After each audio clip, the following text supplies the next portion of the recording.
Hello students, my name is Abhishek Sudhir. I am an assistant professor at the Jindal Global Law School.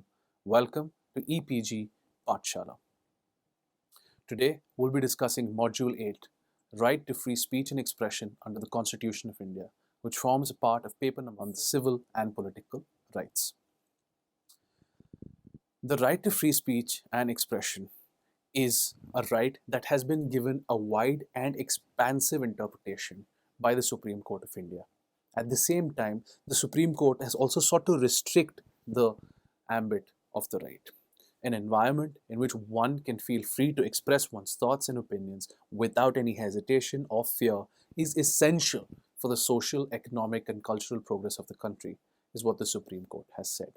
The Supreme Court has with this in mind, interpreted Article 19(1)(a) of the Constitution in a liberal manner and has judicially created several rights, some of which could not have been anticipated by the framers of the Constitution themselves.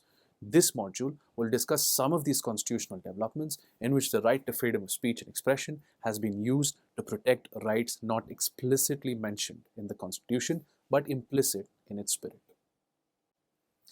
What are the learning outcomes of this module? The purpose of this module is to give the students an overview of the constitutionally recognized components of an individual's right to freedom of speech and expression. The module also hopes to help the student understand the manner in which the right to freedom of speech and expression is protected by the Constitution of India and the role the Supreme Court has played in this. Now, let's start with Article 19(1)(a) of the Constitution. 19(1)(a) states that all citizens shall have the right to freedom of speech and expression. However, Clause 2 imposes certain restrictions on this right. Those restrictions are contained in the following clause. Nothing in subclause A of Clause 1 shall affect the operation of any existing law or prevent the state from making any law insofar as such law imposes reasonable restrictions on the exercise of the right conferred by the said subclause in the interest of the sovereignty and integrity of India, the security of the state, friendly relations with foreign states, public order, decency or morality, or in relation to contempt of court, defamation, or incitement to an offense. Now, here is where the Supreme Court of India comes in. They will have to interpret what is a reasonable restriction. They have to interpret whether that restriction is in the interest of the sovereignty and integrity of India. They have to interpret whether that reasonable restriction is in the interest of the security of the state. They have to interpret whether that reasonable restriction is in furtherance of friendly relations with foreign states. They have to interpret if that restriction is in the interest of public order, decency, or morality. What is the meaning of decency? What is the meaning of morality? These are things that the Supreme Court has to interpret and elucidate. The Supreme Court also has to see if those reasonable restrictions relate to contempt of court or defamation. What is defamation? To incitement of an offense. Therefore, it is the Supreme Court of India that is the last line of defense between a society that guarantees free speech and a society that seeks to curb free speech. The text of the Constitution is simple and brief and does not answer questions such as what constitutes expression or as to whether the freedom of the press is protected. These questions have been answered by the Supreme Court in its various judgments. Let's start with the landmark case of Menaka Gandhi versus Union of India, a case that was decided in the aftermath of the emergency. India is a democratic nation, and democracy is entwined with the concept of free speech. Democracy is, after all, based on the idea that every person should have his or her say in the government, i.e., it is a government of the people, by the people, and for the people. And if you're in constant fear of speaking up, criticizing that government, then what kind of government is it? Is it your government? It certainly isn't. As the Supreme Court has observed in Menaka Gandhi's case, and I quote, democracy is based essentially on free debate and open discussion. For that is the only corrective of government action in a democratic setup. If democracy means government of the people, government by the people, it is obvious that every citizen must be entitled to participate in the democratic process. And in order to enable him to intelligently exercise his right of making a choice, free and a general discussion of public matters is absolutely essential. Now, let's come to some semantics surrounding the right to freedom of speech and expression. One interesting question is, does the freedom of speech and expression include the freedom not to be forced to be receptive to one's speech and expression? To put it another way, we know that freedom of speech and expression includes the freedom to express opinions. Conversely, does it include the freedom to not be forced to be receptive to these ideas? Answering in the affirmative, the Supreme Court has held that this right comprehends the freedom to be free from what one desires to be free from. Essentially, individuals cannot be forced to listen to something they just don't want to. And this is where the case of loudspeakers comes into the picture. Imposing a ban on the use of loudspeakers, the court observed that a loudspeaker forces a person to hear what he wishes not to hear. He might wish to hear it, but right next to him might be another individual who does not wish to hear it. The court has also held that the use of a loudspeaker is incidental to the exercise of the right, but in and of itself does not constitute a right to express opinions. What that basically trying to say is, speaking into the loudspeaker only amplifies what you're saying. It is not crucial to what you're saying. It is only incidental to what you're saying. It is only incidental to your speech. Now let's come to the right to receive information. In a public interest litigation filed by the People's Union for Civil Liberties, the issue was whether a voter has the right to receive relevant information, such as assets, qualification, and involvement in offences, for being educated and informed, for judging the suitability of a candidate contesting elections as an MP or an MLA. A public interest litigation is a device that the Supreme Court has essentially invented. Under a PIL, an ordinary citizen of the country can approach the court on behalf of a marginalized group of citizenry that is unable to approach the court. Filing a PIL, the PUCL, the People's Union for Civil Liberties, sought to get a clear answer from the Supreme Court on whether the right to free speech and expression included the right to receive information. The court held that the right of the citizens to obtain information on matters relating to public acts flows from the fundamental right enshrined in Article 19, 1A. Having access to the basic details of candidates contesting elections for parliament or state assemblies will help the voter make an informed choice when exercising his or her franchise, said the Supreme Court. Thus, the right to information has been held to be an intrinsic part of Article 19 by the Supreme Court of India. Now let's deal with the bogey of the freedom of the press. As some of you might know, freedom of the press is not explicitly granted in Article 19, but is it implicit?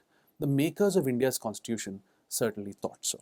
However, the government in the 1970s, headed by Srimati Indira Gandhi, in order to curb the freedom of the press, put in place a newsprint policy. The policy imposed ownership restrictions, limits on the number of pages a newspaper could carry, among other things. The government justified these restrictions as a manner of regulating the supply of the newsprint quota to newspapers. They said they were not interfering with the freedom of the press. All they were trying to do was to regulate the amount of newsprint quota that was supplied to the newspapers, thereby reducing the size of the newspaper. They said the newspapers were still free to print whatever they wanted to, as long as they stayed within the page limit of the newspaper. This is the famous case of Bennett Coleman and Co. versus Union of India. Bennett Coleman, as some of you might know, owns the Times of India. The Supreme Court held that the object of the policy was not relevant, as the restrictions were excessive and prohibitive, thereby directly affecting the circulation of newspapers. The court held that the liberty of the press included the right to free propagation and free circulation without any prior restraint. This is a very important sentence in the judgment of the Supreme Court. They said free propagation and free circulation without any prior restraint. By imposing the amount the newspapers could publish, what the government of the day was essentially doing was also restricting what they could publish. And that was a direct violation of the freedom of the press that is granted implicitly in Article 19(1)(a). in a similar case of Mysore Printers Limited versus the Assistant Commercial Tax Officer, the government, through an amendment, excluded newspapers from the purview of goods and consequently charged a higher rate of tax on newspapers. The Supreme Court struck down the amendment, and a passage from the judgment is worth quoting in extenso. I quote, "Freedom of the press is not expressly guaranteed as a fundamental right. It is implicit in the freedom of speech and expression. Freedom of press has always been a cherished right in all democratic countries. The newspapers not only purvey news, but also ideas, opinions, and ideologies, besides much else. They are supposed to guard public interest by bringing to the fore misdeeds, failings, and lapses of the government and other bodies exercising governing power. Rightly, therefore, it has been described as the fourth estate. The democratic credentials of a state are judged today by the extent of freedom the press enjoys in that state. It is therefore beyond any doubt that the freedom of the press is guaranteed and enshrined in the Constitution of India. Now let's come to the rather notorious case of the Cricket Association of West Bengal versus Doordarshan. The Cricket Association of West Bengal was denied permission by Doordarshan to telecast cricket matches through a frequency not owned or controlled by the government of India, but owned by a foreign satellite agency. The Ministry of Information and Broadcasting stance aggrieved the CAB, the Cricket Association of Bengal. The Cricket Association of Bengal approached the court arguing that the game of cricket provided entertainment. They felt cricket was a national sport and their right to telecast these matches being infringed upon by the Ministry of Information and Broadcasting was a direct violation of their Article 19(1)(a) rights. The court, in agreement with the petitioner, the Cricket Association of Bengal, held that freedom of speech and expression includes the right to acquire information and to disseminate the same. Essentially, the CAB had the right to acquire the feed from the foreign satellite agency and then disseminate it across the country through the television channels. The right to communicate, therefore, means the right to communicate through any media that is available, whether print or electronic, or audiovisual, such as advertisements, articles, speech, etc., and includes the freedom to communicate and circulate one's views. The right to freedom of speech and expression includes the right to educate, the right to inform, and to entertain, and also a right to be educated, informed, and entertained. The former, the right to entertain, is the right of the telecaster, and the right to be entertained is the right of the viewers.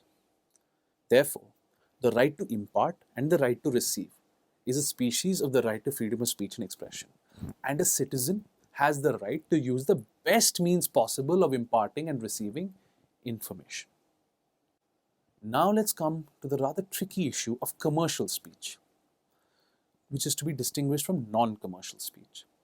In a case where Tata Press Limited wanted to publish a telephone directory, the Mahanagar Telephone Nigam Limited, MTNL, forbade them from doing so, claiming an exclusive right to publish telephone directories under the Telegraphs Act 1885. The court rejected MTNL's contention and held that commercial advertisement is a form of speech and expression as they disseminate information through advertisement. So essentially, what the court said was Tata Press Limited had every right to publish the telephone directory. Now let's come to the right to remain silent and the right to demonstration. In a case where the government had imposed a complete ban on civil servants from participating in any form of demonstration, striking down the rule in question, the court held that demonstrations being visible representation of ideas would be protected as a form of speech, provided they are not violent and disorderly. In this case, Kameshwar Prasad, a civil servant, petitioned the court, whereby his right to participate in a demonstration was denied by the state. The Supreme Court simply said that Kameshwar Prasad was a citizen of this country first and then a civil servant. And as a citizen of this country, he had every right to take part in a peaceful demonstration. And that formed an intrinsic part of his Article 19 rights. In another case, the court has held that Article 19(1)(a) includes in itself the right to remain silent. Again, you might hold an opinion, but nobody can force you to actually impart, or nobody can compel you to impart or express that opinion or view. Now, let's come to the interesting case of the right against telephone tapping. A PIL was filed by PUCL again in the wake of a leaked report. The report, titled Tapping of Politicians' Phones, was allegedly written by the Central Bureau of Investigation, the CBI. The court held that telephone tapping, unless it comes within the grounds of restrictions under Article 19, Clause 2, would infract Article 19(1)(a) of the Constitution. It further held that the right to freedom of speech and expression is guaranteed under Article 19(1)(a) of the Constitution. This freedom means the right to express one's convictions and opinions freely by word of mouth, writing, printing, picture, or any other manner. So, they said that when a person is talking on a telephone, he is exercising his right to freedom of speech and expression. And unless tapping of that phone is a reasonable restriction under Article 19(1)(a), then it would be unconstitutional. Let me explain further. The government believes that individual A, who is a citizen of the country, is a suspected terrorist. The government may tap his phone provided there is a law authorizing them to do so in the first place, and provided that that law has been imposed in the interest of, let us say, the integrity or the safety, public order. So if somebody is a suspected terrorist, then the state is given the authority to tap his phone as it is in the interest of the safety of the state. And any act that this terrorist might be committing or might be discussing or might be plotting over the telephone is then subject to tapping, and that would be constitutional because his right to free speech and expression in that scenario is abrogated, is overridden by the need to maintain the safety of the citizenry. Now let us come to the right to use the media to answer criticism.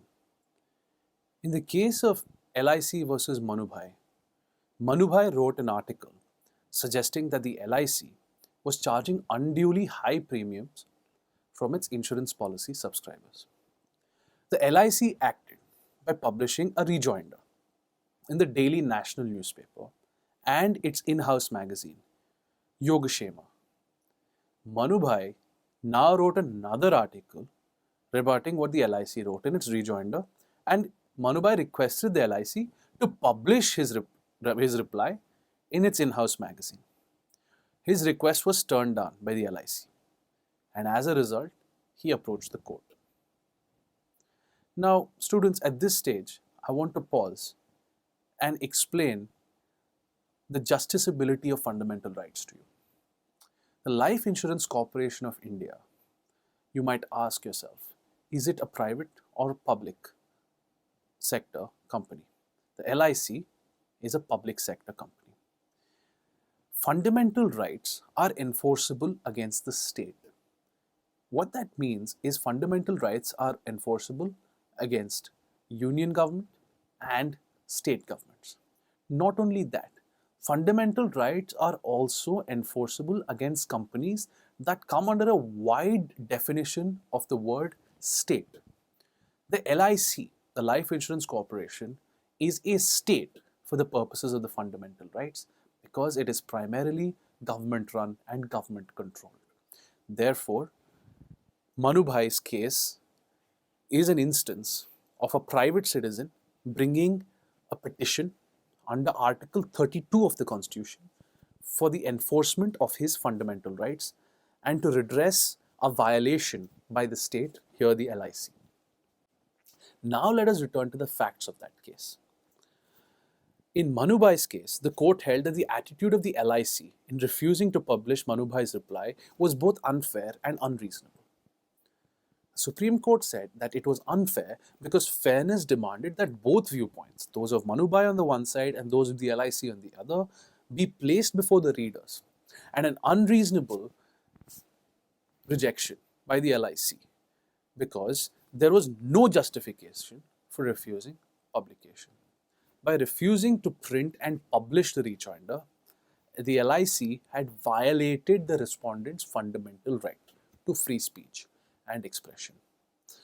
The Supreme Court further held that every citizen of this free country, therefore, has the right to air his or her views through the print and or the electronic media, subject, of course, to the permissible restrictions imposed under Article 19(2) of the Constitution, which we have discussed. The right extends to the citizen being permitted to use the media to answer the criticism leveled against the view propagated by him. Let me reiterate this. The right extends to the citizen being permitted to use the media to answer the criticism leveled against the view propagated by him. Here, the LIC, the state, propagated a view against the citizen, and that citizen had the right to rebut, to respond to that view, also in a media that was appropriate. Here, the LIC's in-house magazine was the appropriate medium to publish Manubhai's reply, and the LIC's refusal to do so was a direct violation of his Article 19(1)(a) right to free speech and expression. Now let's come to the right to exhibit films on television. In Odyssey Communications Private Limited, the Supreme Court had to decide whether certain episodes of the television show in question should be prohibited from being telecast.